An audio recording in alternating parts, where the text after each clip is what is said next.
Hey, Shalom, give our praises and glory to Yahweh Shemi Al Shabbos from Hakodash. The bonds to the apostles of GMS for Ruel and Shalom to the brothers from this works that let's continue doing this work.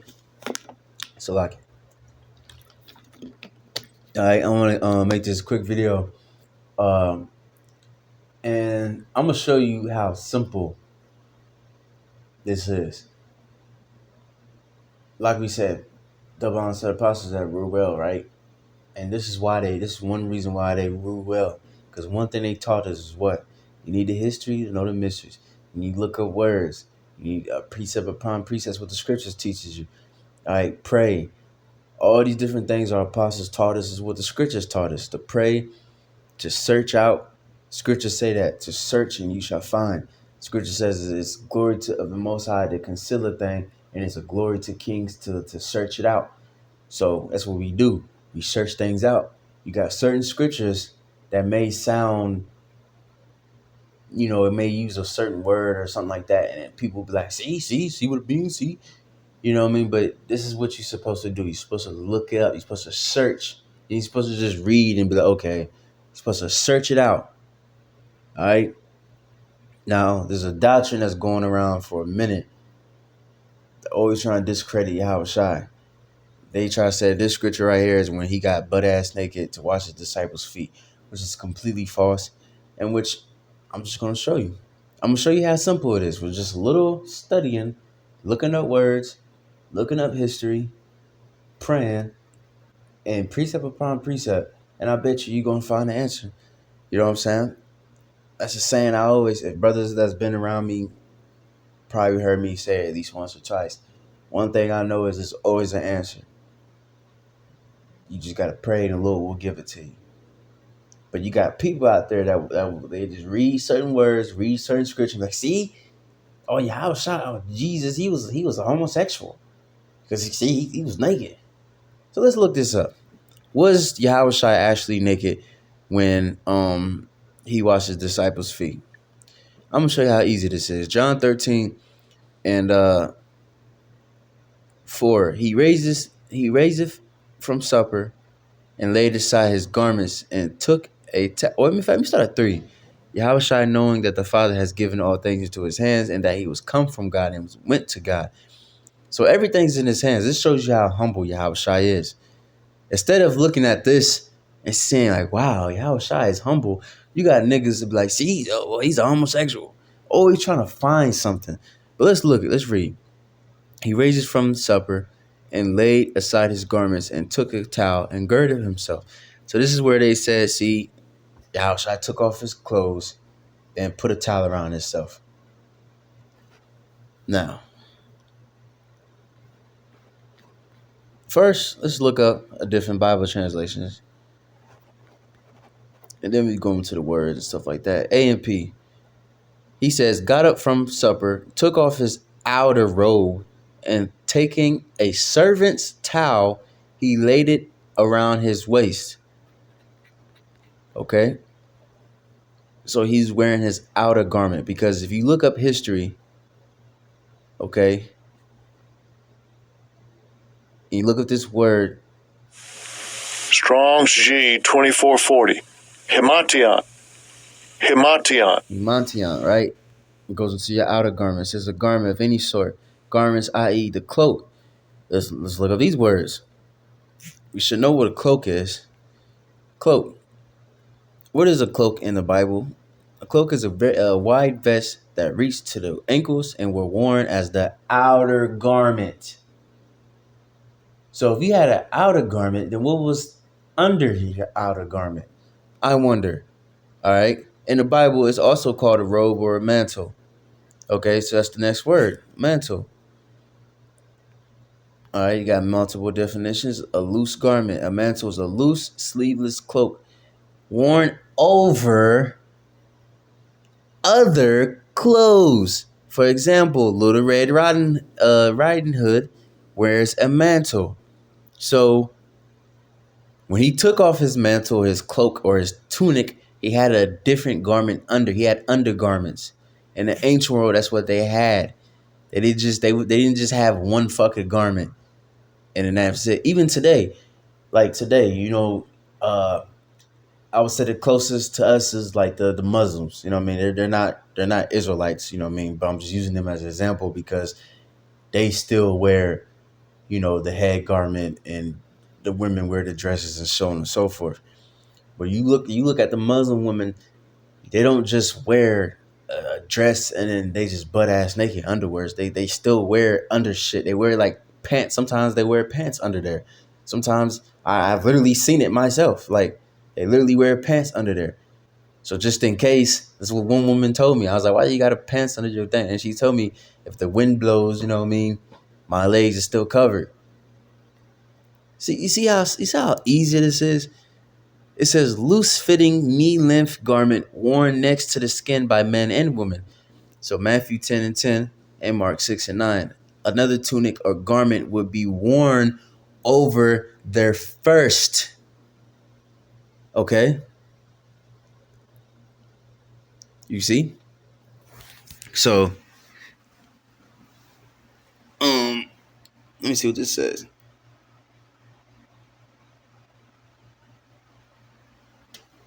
Wearing a basic tunic that other people worn as a undergarment. And you can kind of see right there in the picture next to it, even though they're not the right skin color, but you see they got like multiple. You see they got the blue and the red garment. This brother right here. I wish you could see my finger. You see he got a blue and a red garment. Man, they had multiple garments in the ancient world. They didn't just have one fucking thing. Like, what's wrong with people, bro? Let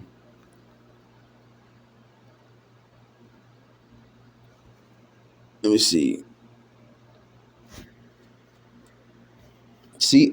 This is a good one too. Matter of fact, I'm gonna get it anyway because I'm gonna get it right now. So taken to what assure significant warmth at night, but Yahushua intends for them to stay in homes. Someone to preach and expect to be supported by those to preach. Right. So let's get the precept just so you can understand. And it also goes into the law too. See, that's why it's good to have scoffers, because once you have scoffers, that forces you to study. And sometimes to bring out information that you didn't know, which I knew certain is information, but I'm learning new things too. All right. Mark 6:9. But it says, this is when Yahushua sent out his disciples to go teach. It says in 8, and commanded them that they, matter of fact, Mark 10, because it says the same thing, but it kind of says a little bit more. Mark 10:10. It says, 7, as you go preach, saying the kingdom of heaven is at hand. Now, let me go to 9. Provide neither gold nor silver nor brass in your purses, in which people are going to see. You used to say purses. Oh, in the ancient world, a purse, it wasn't something. I mean, I'm pretty sure they did have those too, but like you notice, you see, like if you watch period, that's why it's good to watch period dramas. Watch dramas and movies and shows of shit in ancient world. Sometimes it don't always be right, but sometimes you can get an idea of what they wore and how they spoke, what they did. You know what I'm saying? Because people are just stupid. It's like it.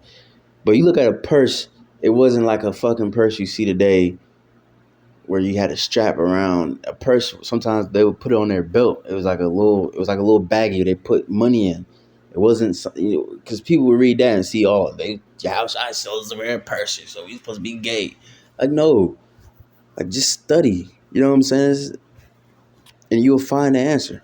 It says, nor script for your journey, nor 2 coats, nor shoes, nor yet staffs, for the workman is worthy of his meat.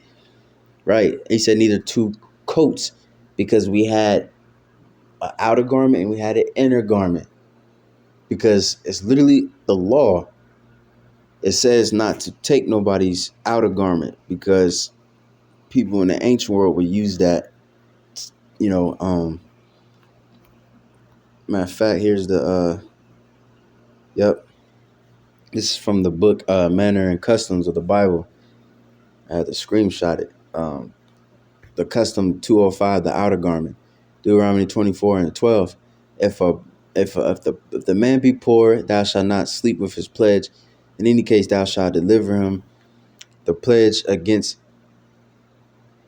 again when the sun goeth down, that he may sleep in his own remnant. So what does that mean? It says from this, it would seem that the most common article or plague was part of the clothing. The word salma, and Sailah, Exodus 22 and 26, were used to denote clothing in general, but especially the large outer garment or wrapper, which was skillfully wound around the person and was as useful at night for a bed covering as during the day for clothing. You see, this is the remnant of the text. See what I'm saying? So that's why Yahweh Shai said, don't take two cloaks, because a prophet is he's pretty much supposed to be taken care of.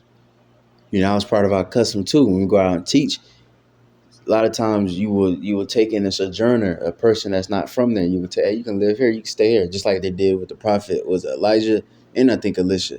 The woman, she gave the prophet, he was walking, he said, you can stay with me. I got an extra room. That's part of our custom. You know what I'm saying?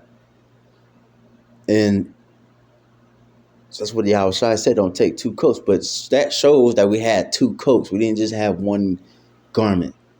So when Yahweh Shai was washing his disciples' feet, he didn't take off all of his fucking clothes and got naked. He took out his outer garment and put a towel around him because, first of all, appearance of a servant, and also to dry his disciples' feet, which we're going to go back to that chapter. You know what I'm saying? It says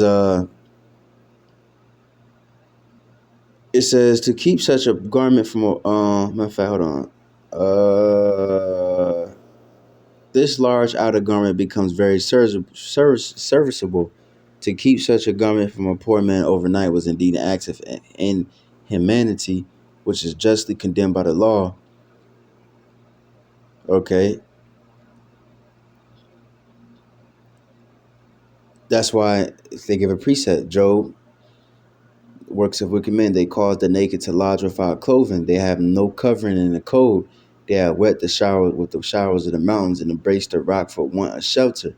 Does that mean that they're literally naked? No.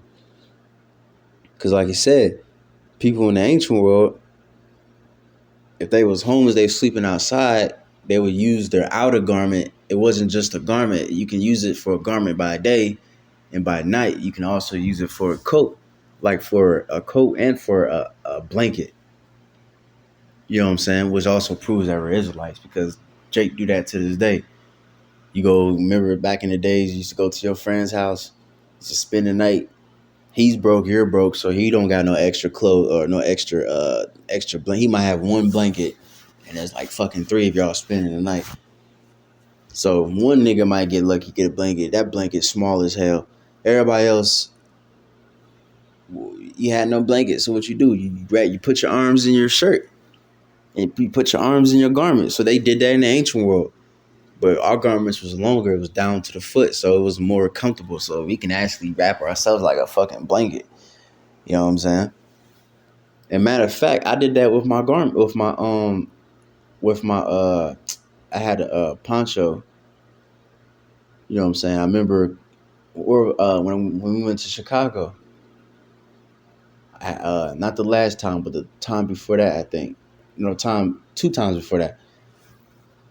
And I remember we went to go. I bought a poncho, and then I remember I just slept in that motherfucker. I remember we slept in the elder brother's crib. I was on the couch. Shit, I put that bitch like a fucking blanket. You know what I mean? Shit, you know what I'm saying? Same thing we used to do in the ancient world. You know what I mean? But I had clothes, underwear. I had my poncho over me, but I had my regular clothes under. Cause I ain't no fucking maggot. I ain't no, you know what I'm trying to say. Cause there's brothers in the room. I ain't gonna get butt ass naked. But anyways, if you continue, there's another point down here. It says, where was it at? It says,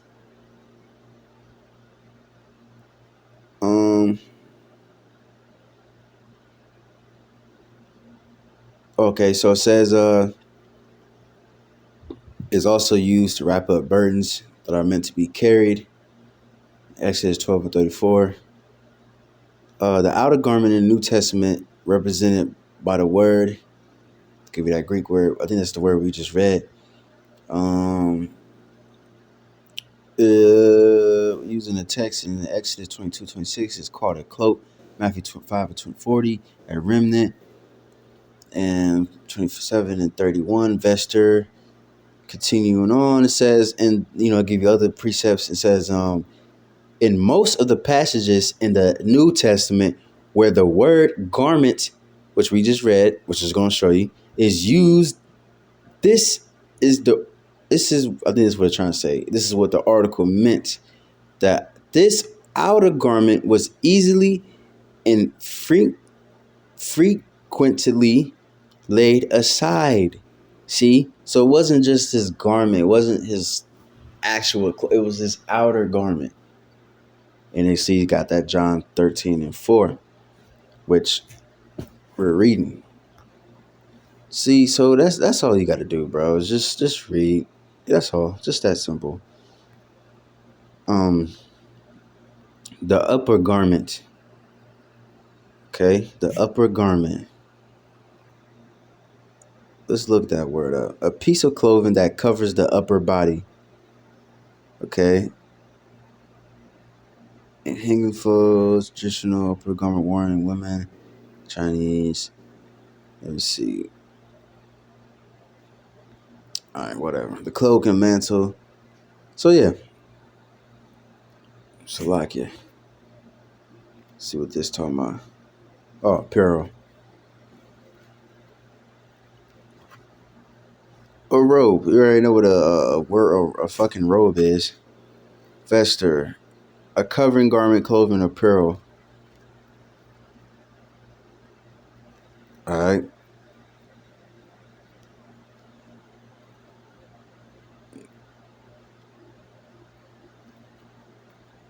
Let's see.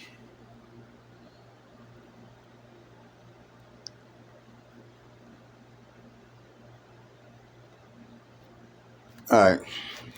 Let's go back to this scripture. Go back to John 13 and 5. And after he had poured water into a basin and began to wash the disciples' feet and to wipe them with the towel wherewith he was girded. So that was the reason for the towel, to dry. But people were saying it was because he was trying to cover up his dick. So it's just that simple, bro. It's just that fucking simple. You know what I mean? It's just stupid how people try to use these arguments. You know what I mean? But once you just read and just look at what it is, look at the words and this, that, and the third, you'll get your answer. Just like that. All right. So once again, now that we prove that Yahweh Shai is not a mo and the scriptures ain't off, now what? You think the people that said that will actually still continue to follow the scriptures? No. They just trying to find every little thing they're trying to find that doesn't sound right. Oh, this sounds gay, or that sounds wrong. Oh, it says this. They trying everything. They trying to do every little thing to stumble at the words of the Lord. But hey, fuck them, man. If you can't get it by now, then you're meant to be destroyed. You know what I'm saying? But that's pretty much the point. Hopefully with that was edifying. Give our praise and glory to Abba Shema Shai, Bashir Habadash. The bonds to the apostles of GMS, Ruel and Shalom to the brothers in this works. Down and say Shalom.